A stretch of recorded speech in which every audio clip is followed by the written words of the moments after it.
Salutare și bine te-am găsit la canalul meu de YouTube. Eu sunt Marian de la Tutoriale Simple, iar astăzi vom face un nou tutorial în care o să te învăț cum să ștergi un comentariu de la un video pe TikTok. O să te învăț asta nu înainte să dai un like, să distribui și să te abonezi cu clopoțel, unde să bifezi opțiunea toate.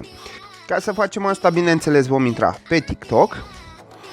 O să apăsăm jos în partea dreaptă la profil, în cazul meu, și o să mă duc la un video în care am lăsat un comentariu la videourile mele. Bineînțeles, tu poți să mergi și la alte videouri unde ai lăsat tu acolo un comentariu și vrei să-l ștergi, da? Da, să zicem că acesta este comentariul meu. Ca să-l șterg, țin presat cu degetul, iar apoi am opțiunea de șterge. Apăsăm aici, iar în momentul de față comentariul nostru a fost șters fără niciun fel de problemă. Cam atât a fost și cu acest clip. Cu tine a fost Marian de la Tutoriale Simple. Nu uita să distribui, să lași un like și să te abonezi la cel mai tare canal de tutoriale din România.